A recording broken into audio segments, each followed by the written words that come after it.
नमस्कार दोस्तों। आज हम एक ऐसे राजसी महल की बात कर रहे हैं जो कि बिना नींव के बना हुआ है।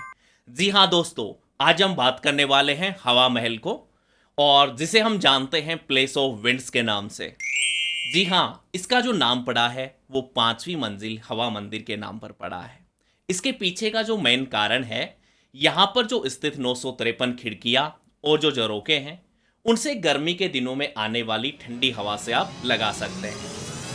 यदि दोस्तों हम बात करते हैं हवा महल, जो 5 मंजिला लाल एवं बलुआ पत्थरों से बना हुआ है, ये एक बहुत ही बेहद और खूबसूरत इमारत है।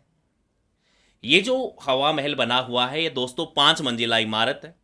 यदि आप इन 5 मंजिलों का नाम जानना चाहते हो, जो कि नीचे से ऊपर की ओर हैं, देखिएगा। सबसे पहले हम यहाँ पर बात करते हैं शरद मंदिर की।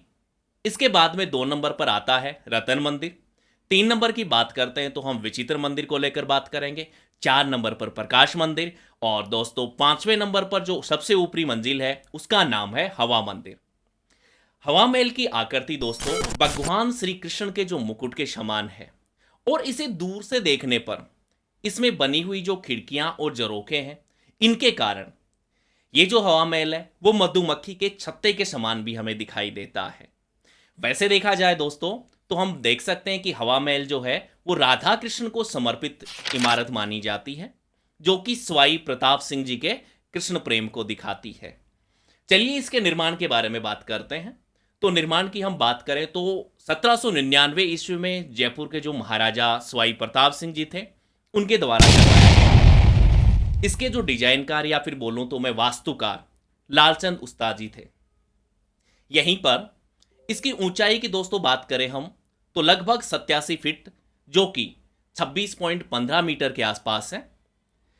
इसको बनाने के पीछे उद्देश्य क्या था कि हवा महल में लगभग 953 खिड़कियां और झरोखे थे, जिनको जालीदार और बहुत ही बेहद आकर्षक बनाया गया है।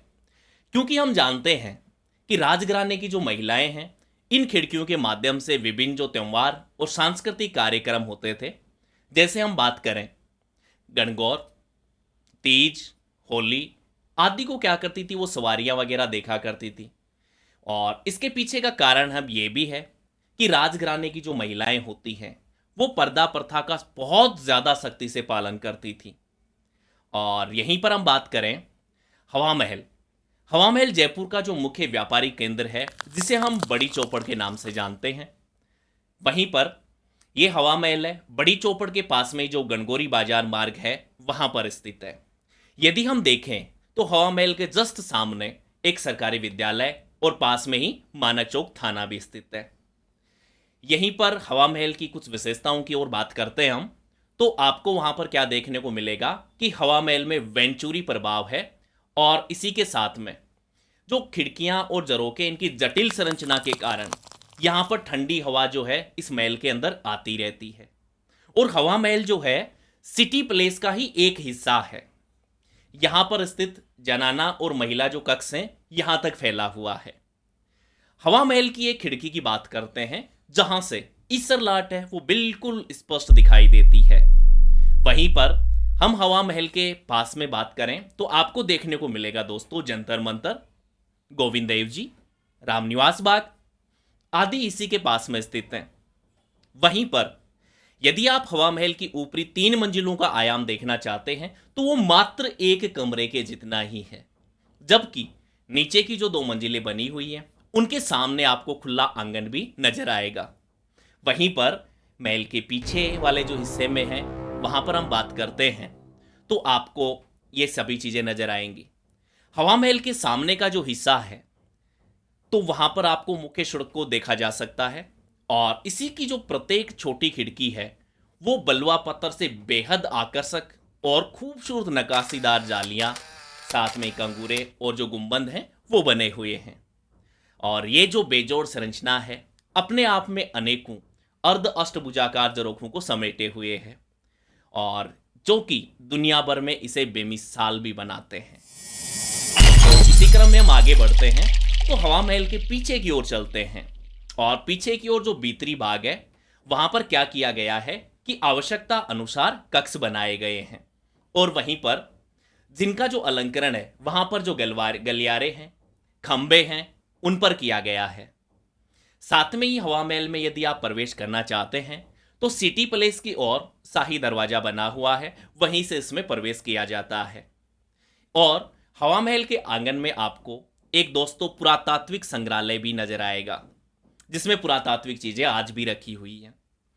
वहीं पर हम हवा महल में महाराजा जयसिंह का जो विश्राम करने का पसंदीदा स्थान था वो हवा महल में ही था। इसके पीछे रीजन क्या था, क्योंकि खिड़कियों के सामने जो दालान था उसमें फव्वारों की व्यवस्था थी, जिससे क्या होता था कि गर्मियों के दिनों में ठंडक थी उसको और बढ़ाया जाता था।